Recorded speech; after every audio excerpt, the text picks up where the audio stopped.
Hey, good morning, friends. Mark Holmes here with my buddy Cowboy Joe Boo, and as always, thank you guys for watching, commenting, and subscribing to the Joe Boo Sports Report. Without you guys, this literally does not work. Let's get open for business, and let's wake up the football gods here.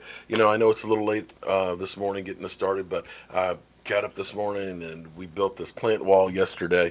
You guys watched on the live stream while we were doing that. My wife got a bunch of herbs that she wanted me to plant, so I actually did a video out there getting that stuff planted before the sun starts cooking on them to really, let them get started good. Um, got to take care of mama, keep her happy, and everything else. So, if you want to watch that, that's great. You can learn some new tricks and learn how to eat fresh. That, and I'm also working on getting back on the keto diet. I've lost 4 pounds since Monday again. So, getting back down to where I was before and hopefully go beyond. So, it's the off season. Got to have some content and stuff for you. And maybe you'll find some tips and things or things that you really like to do and or want to do and stuff, and that they can help you out.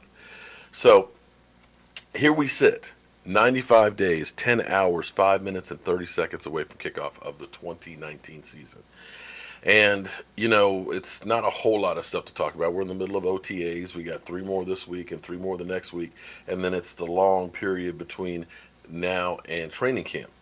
So, we've talked about Zeke Elliott's suspension. We've talked about Dak Prescott's contract. We've talked about Kellen Moore is going to be the next great coach and stuff. Although I say pump the brakes yet on the anointing oil. Let's see what we actually do when we get on the field. We've looked at the rookies and thought that they're going to be all Hall of Famers and stuff. And again, let's pump the brakes on the anointing oil. But here's the thing. One of the things I like to do is I love to study numbers. I love to study trends. I love to study history when it comes to football. And so when I come out and I talk to you guys about stuff, I like to have something that backs me up with my statements and my comments. Doesn't mean that I'm always right, and I challenge you. I challenge you to find me one expert that is right 100% of the time in football, because it does not exist. Nobody knows for sure. But you try and make as educated a guess as you can.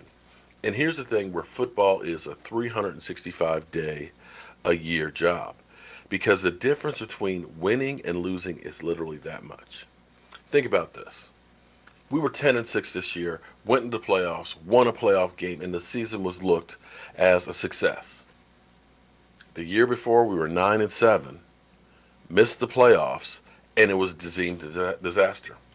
And there were a couple of games in there that you could have found, a play here and a play there that would have made the difference of getting a 10th game that would have gotten you into the playoffs. It's literally that critical to try and find any advantage that you can and to track the trends and figure out what do we need to do more of, what do we need to do less of that will equal a victory. And then there's a lot of misinformation that's out there or beliefs, If you hear something enough times, you will believe it, There is, well, I can't even think of it now. I'm having a brain fog. But there's reality of how it really is, and there is what you think it's going to be or what you think it is. And that's where we are with a lot of this stuff. And as Dak Prescott gets ready to get that $30 million contract, a lot of people are saying, why in the world are you going to pay that guy when all he does is hand off the football to Zeke Elliott? And then, of course, there's a lot of people that will say, running the football and running backs aren't important. It's a passing league. That's where you need to focus on being lights out at passing the football. Again, misconceptions. Because here's what's interesting as we think about Dak and Zeke. What I will say is you need both. You need both of them to be successful to win it all. Because here's the interesting thing as we talk about that Dak is just a game manager or, just hands off the ball to Zeke Elliott. What's incredible is when you think about it, as we look at teams that ran the football, Seattle ran the football better than anybody and got 154.9 yards a game. Nobody said that he's just handing off the football or running with his legs. But the reality is, they're 6 yards a game better than the next one, Baltimore, which is truly a running team because Lamar Jackson is basically a running quarterback. And as you go down, look, the Rams, boom, third, 139. Carolina. Carolina is the first one that's not a playoff team in the top 10 that is running the ball. New England. New England is fifth. New England ran the ball better than the Dallas Cowboys. So is Tom Brady just handing off the football? Tennessee Titans, Houston Texans. We think about Deshaun Watson in passing, but they're pretty good at running the football. The Buffalo Bills, only the second team in the top 10 that's rushing the football effectively, that is not a playoff team. And then down here we have, of course, have New Orleans. Drew Brees ran the ball better than the Dallas Cowboys. And here we are at 10th. Now the amazing thing is as you look at this list, top 15 teams almost are all the playoff teams. There's only one team that made the playoffs that did not run the ball that well, and that is the Philadelphia Eagles. But what I want you to pay attention to, you probably can't see this too, I'm going to zoom it up, so I'm sorry. What I want you to actually pay attention to, though, is Philadelphia, you got to admit, they took a step back from where they were. They were 13-3 the year before, Super Bowl champions. But what's interesting is when you look at this number of what they did last year, 130.8 yards per game rushing. This year, 94.6. Clearly, they were running the ball a hell of a lot better the year before, which made it easier for the quarterback to be successful and made the team win more often. That's the interesting thing. Now, as we go back up here towards my Dallas Cowboys, what's interesting is we had a little more success this year than we did the year before. This year, we ended up rushing the ball 120 yards per game. Last year, 135.6. So the fact that Dak Prescott was able to connect a little bit better in the passing game helped. So our running numbers went down. On the flip side, so get this, keep this in mind now, that 8 of the top 10 running teams were playoff teams. Pretty good statistic. So forget this whole thing that, it's just a passing league, that, automatically, if you can't pass the football, you're not going to be successful. Well, I got to tell you, if you can't run the football, you might not be successful either. Because here on the other side of the bench, take a look at this list. Tampa Bay passed the ball better than anybody else, averaging 320 yards a game. Sat home. Pittsburgh, 313 yards. Big Ben, sat home.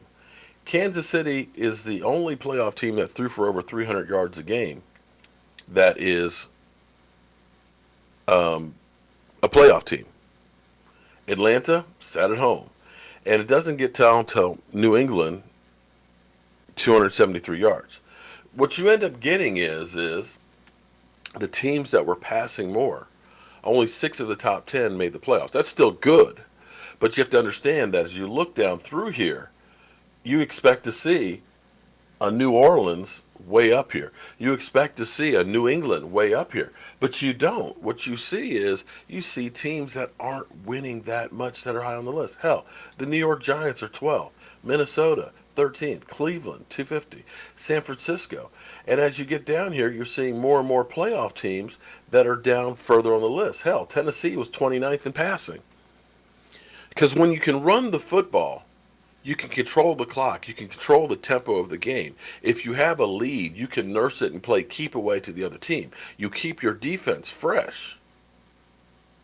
So when they're out there, they can be playing a lot better than if they're tired. The problem with passing the ball a lot is it speeds up the game. It puts more plays out there. Your defense doesn't get as much rest. And you're doing a lot more running around, chasing guys. So your defense won't be as effective.